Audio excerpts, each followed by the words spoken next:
So hello everyone, this is सादी। आज हम बात कर रहे होंगे हमारे चेकलिस्ट के थर्ड पॉइंट से, जो है हमारा types of orbital, INA concepts and strengths of bond. तो चलिए स्टार्ट करते हैं इसे। तो हमारे टाइप्स ऑफ ऑर्बिटल में सबसे बेसिक जो ऑर्बिटल आता है वो है एस और पी, जिसके बारे में सभी को पता होता है। तो एस का शेप जो होता है वो स्फेरिकल होता है। तो स्फेरिकल शेप एस का ये सबको पता होता है। पी ऑर्बिटल डंबल शेप का ये भी सबको पता होता है। Dumbbell shape P orbital X Y और जेड तीनों एक्सिस के अलोंग होता है। ठीक है, ये बातें तो हम सबको पता होगी। अगर ये z एक्सिस के अलोंग है, जैसे z एक्सिस हमारे ये, तो इसे pz, y एक्सिस के अलोंग तो इसे px, py और x एक्सिस के अलोंग तो इसे px। ठीक बात। अब इसके बाद आता है जो the most awaited D orbital. अच्छा ठीक है, अब डी ऑर्बिटल जो होते हैं वो दो प्रकार के होते हैं। डी ऑर्बिटल हमारे दो प्रकार के होते हैं। वो कौन कौन से? T2g और EG। T2g और EG, T2g और EG के कंसेप्ट में क्या होता है कि T2g जो ऑर्बिटल्स होते हैं, ये हम पहली बार सुनते हैं शायद कोऑर्डिनेशन कंपाउंड्स में, परंतु इसका कंसेप्ट यहाँ पे भी पढ़ा जाता है क्या कि T2g जो होता है वो नॉन एक्सियल होता है और EG जो होता है वो एक्सियल ऑर्बिटल। अब इसका मतलब क्या है अभी बताते हैं थोड़ी देर में, परंतु T2g ऑर्बिटल्स जो होते हैं वो नॉन एक्सियल, मतलब ये एक्सिस के अलोंग नहीं होते हैं, और EG मतलब एक्सियल ऑर्बिटल्स, मीनिंग ये एक्सिस के अलोंग इनके लोब्स होते हैं। ठीक है, अब T2g ऑर्बिटल्स जो होते हैं वो तीन प्रकार के, पहला DXY, DYZ और DXZ। अच्छा, और EG जो होता है वो दो प्रकार का, DX square minus Y square और DZ स्क्वायर। तो इनकी झलक देखते हैं। तो ये रहा हमारा D x Y, D Y Z और डी जेड एक्स ऑर्बिटल्स। तो इसमें क्या होता है, क्योंकि ये नॉन एक्सियल ऑर्बिटल्स होते हैं तो इनके लोब्स दोनों एक्सिस के बीच में लाई करते हैं। ठीक है, तो ये जैसे ये डी एक्स वाई हुआ, d x Y, D Y z में क्या चेंज आएगा, ये वाई और ये जेड हो जाएगा। तो ये दोनों प्लेन्स में दोनों जो होंगे वो दोनों लोब्स इस दोनों प्लेन्स में। अच्छा ठीक है, ये बात हो गई। डी जेड एक्स में क्या, यहाँ जेड और यहाँ एक्स। ठीक बात, इतनी बात तो समझ में आने के बाद एक इसमें जो स्टार पॉइंट होती है जो हमें याद रखनी होती है, वो क्या होता है, वो होता है इनके नोडल प्लेन्स। नोडल प्लेन्स कहाँ होते हैं, इन दोनों, ये एक्स एक्सिस और y axis d x y की नोडल प्लेन होती है। ऐसे ही डी वाई जेड की वाई और जेड एक्सिस नोडल प्लेन होती है, और डी जेड एक्स की जेड और एक्स। ठीक है, अब हमें समझ में आ गया। ये इसको कवर करने के बाद आता है हमारा अगला, जो दो मोस्ट जो बाकी बचे हुए दो ऑर्बिटल्स हैं वो कौन कौन से हैं, d x square minus Y square और डी जेड स्क्वायर। अच्छा, d x square minus Y square और डी जेड स्क्वायर, क्योंकि ये दोनों एक्सियल ऑर्बिटल्स होते हैं। कैसे ऑर्बिटल्स होते हैं, एक्सियल ऑर्बिटल्स। एक्सियल ऑर्बिटल्स होते हैं मतलब इनके लोब्स जो होंगे वो एक्सिस के अलोंग लाई कर रहे होंगे। तो d x square minus Y square का ये पहला लोब, पॉजिटिव लोब भी एक्सिस के अलोंग, और नेगेटिव लोब, ये नेगेटिव लोब होगा तो ये भी एक्सिस के अलोंग। तो अच्छा, इसमें याद करने वाली बात एक तो होगी कि ये दोनों एक्सिस के अलोंग लाई कर रहे होंगे। दूसरा क्या याद करने वाली ये बात होगी कि ये इसकी नोडल प्लेन जो होगी वो y is equals to x line और y is equals to minus x line हो रही होगी। अच्छा ठीक है, अब उसके बाद जो हमारा अगला पॉइंट आता है वो होता है डी जेड स्क्वायर के बारे में। अच्छा, डी जेड स्क्वायर भी अपने आप में ही, क्योंकि एक्सियल होता है तो इसकी लोब्स भी एक्सिस के अलोंग लाई करती है। अच्छा ठीक है, परंतु इसमें नोडल प्लेन्स जीरो होते हैं, इसमें प्रेजेंट होता है नोडल सरफेस। अच्छा, ये क्या होता है, इसमें कोनिकल नोडल सरफेस प्रेजेंट होता है। जैसे ये जो दिख रहा है आपको पर्पल कलर से, ये इसका कंप्लीट कोनिकल नोड्स हैं, मतलब इस रीजन में इसमें इलेक्ट्रॉन की फाइंड करने की डेंसिटी जीरो होगी। अच्छा ठीक बात, इतनी बातें याद आने के बाद अब हम चलते हैं अपने अगले टॉपिक पे, जो हो रहा होगा, जो थोड़ा थोड़ा कल के लेक्चर से रिलेटेड होगा। अच्छा, कल के लेक्चर से कैसे, कल के लेक्चर में हमने पढ़ा था कौन सा concept, INA, inter nuclear axis का कंसेप्ट। अच्छा ठीक है, इंटर न्यूक्लियर एक्सिस के कंसेप्ट में हम लोग ने जब पढ़ा था तो देखा क्या था, इसमें इसमें याद भी करना है और थोड़ा बहुत जो चीजें हैं उन्हें देखना भी। वो क्या होगा, वो ये होगा कि डी एक्स जेड जो है, डी एक्स जेड का जब INA इंटर न्यूक्लियर एक्सिस जो होगी, जब y एक्सिस होगी, तो ये डेल्टा बॉन्ड बना रहा होगा। और डी एक्स एक्स और जेड प्लेन, एक्स और जेड एक्सिस के अलोंग पाई बॉन्ड बना रहा होगा। अब ये क्या बोले, ये तो समझ में नहीं आया। अच्छा ठीक है, यहाँ देखते हैं। तो ये है हमारा एक्स एक्सिस और वाई एक्सिस, और ये हमारा डी एक्स वाई जो नॉन एक्सियल है, इसलिए ये बीच में होगा।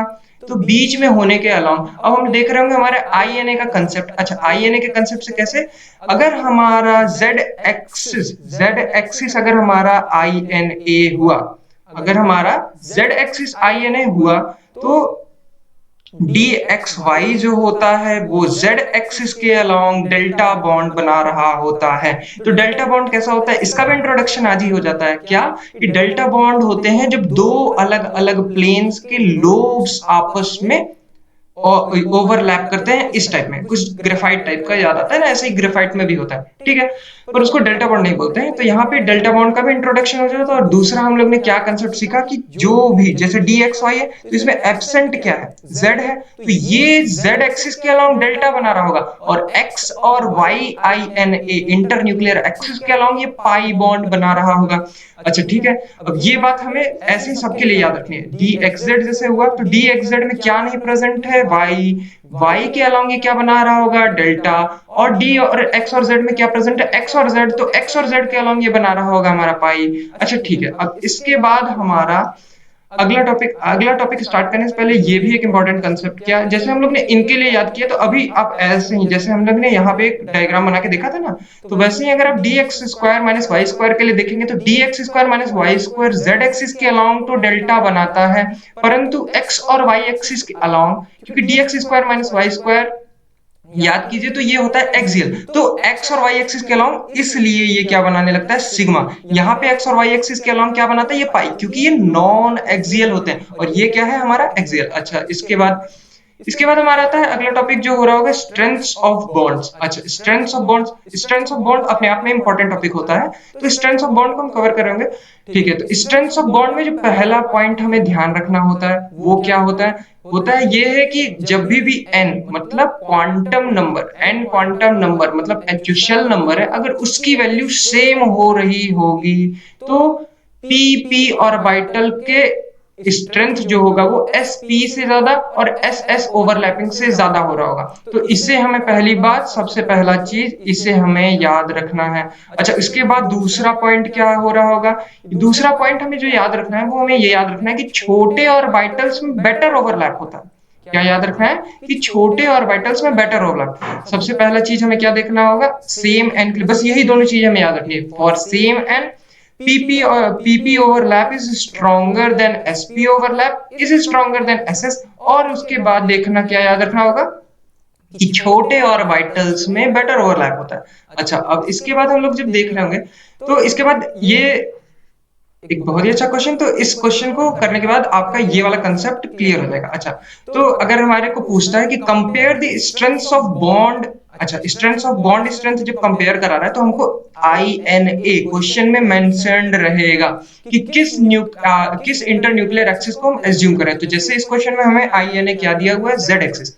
अच्छा, जेड एक्सिस के देने के बाद तो देखो हमारा क्वेश्चन दिया हुआ है कि 2s 2pz, ऐसे ही बाकी सब। तो इसमें पहला स्टेप जो हो रहा होगा कि हम अपने पुराने कंसेप्ट से ये पहले अलग कर लेंगे कि जैसे देखिए 2s तो किसी भी INA के अलोंग, s क्योंकि स्फेरिकल होता है, तो ss ऑर्बिटल किसी भी INA के अलोंग ओवरलैप करे, हमेशा सिग्मा बॉन्ड ही बनाएंगे। और कल के लेक्चर को रिवाइज करके हमें ये पता चल रहा होगा कि 2s और 2pz, याद कीजिए 2s, देखिए z एक्सिस के अलोंग जो s हो रहा होगा वो तो ऐसे जाएगा ही, परंतु जो 2pz होगा वो भी z एक्सिस के अलोंग होगा, तो यहाँ पे बन रहा होगा सिग्मा बॉन्ड। तो ऐसे हम लोग ने देख लिया 2s और 2pz में सिग्मा बॉन्ड, फिर 2pz और 2pz में सिग्मा बॉन्ड। तो पहला स्टेप हमें क्या करना होगा, इस INA को कंसिडर करके ये सारे जो हमारे डिफरेंट टाइप्स ऑफ ऑर्बिटल्स दिए हुए हैं, इनमें कौन सा बॉन्ड प्रेजेंट है, स्टेप 1 यही होगा कि हमें ये निकाल लेना है कि इन सब में कौन से टाइप का बॉन्ड बन रहा है। जैसे हमें पता चल गया इसमें सिग्मा, इसमें 2px और 2px, क्योंकि z एक्सिस के अलोंग ओवरलैप कर रहे हैं तो ये पाई। और अभी अभी हमने देखा था क्या, dxy z एक्सिस के अलोंग डेल्टा बनाते हैं, अभी पिछले जस्ट अभी ये देखा था, ठीक बात। तो ऐसे ही हम लोग ने सिग्मा सिग्मा पाई पाई। अच्छा, तो हमें एक ऑर्डर जो हमें पता होता है वो क्या ऑर्डर होता है कि सिग्मा बॉन्ड, एक मिनट, ये सिग्मा बॉन्ड जो होता है वो सबसे स्ट्रॉन्गर होता है, फिर हमारा डेल्टा बॉन्ड होता है, फिर हमारा पाई बॉन्ड होता है। तो ये ऑर्डर, तीन ऑर्डर बस आपको याद रखना है। वो कौन कौन से? एक ये ऑर्डर याद रखना है, ये तो ऑब्वियस सी चीज है जो आपको याद होती होगी, परंतु उसके बाद एक ये दोनों ऑर्डर, ये तीन बातें आपको दिमाग में होगी तो आपका स्ट्रेंथ ऑफ बॉन्ड का क्वेश्चन हो जाएगा। तो इसमें क्या हो रहा है कि पहले हम सारे सिग्मा बॉन्ड्स को एक साथ रख लेंगे, सिग्मा बॉन्ड वाले जैसे ये और ये, इन तीनों को एक साथ रखने के बाद डेल्टा बॉन्ड आएगा, क्योंकि सिग्मा के बाद डेल्टा आता है, तो डेल्टा वाला पार्ट हो गया। सिग्मा डेल्टा के बाद आखिरी में क्या बचता है हमारा पाई, तो आखिरी में हम क्या रख देंगे, पाई को। ठीक बात। अब इसके बाद हमें जब सिग्मा बॉन्ड्स जो बना रहे हैं, जैसे ये तीनों सिग्मा बना रहे हैं, तो अब इन तीनों में हम अगर कंपेयर करना होगा तब हम अपने ऊपर के दोनों पॉइंट्स को कंसिडर करेंगे। ठीक है, तो अभी हम लोग ने देखा था कि पीपी, पीपी में स्ट्रॉन्गर होता है एसपी से, और एसएस उसमें सबसे ज्यादा, अभी एसएस में सबसे कम। तो सबसे स्ट्रॉन्गर बॉन्ड इसमें, फिर इसमें, फिर इसमें। तो अभी हम लोग ने यहाँ पे ये, अभी हम लोग ने यहाँ पे जस्ट रिवाइज किया था यही कि पीपी इसमें सबसे ज्यादा, फिर एसपी, फिर एसएस। ठीक बात। तब इसके बाद हम लोग देख रहे होंगे कि ये बॉन्ड का ये वाला मतलब sigma greater than delta greater than pi करने के बाद हम लोग फिर जा रहे होंगे दूसरे ऑर्डर पे। दूसरे ऑर्डर देखने के बाद अब इसमें ये आपस में अरेंज हो गए, तो उसके बाद अगला हमारे क्या बचा, एक 3dxy जो डेल्टा बना रहा होगा और एक हमारा पाई बना रहा था। अब अगर इन सब में, तो हमें समझ में आ गया कि आपस में इनको कंपेयर करने के लिए हमें इन दोनों पॉइंट्स की जरूरत पड़ेगी, और सबसे पहले sigma greater than delta greater than pi की जरूरत पड़ेगी। तो for more such contents kindly subscribe to the channel. Thank you.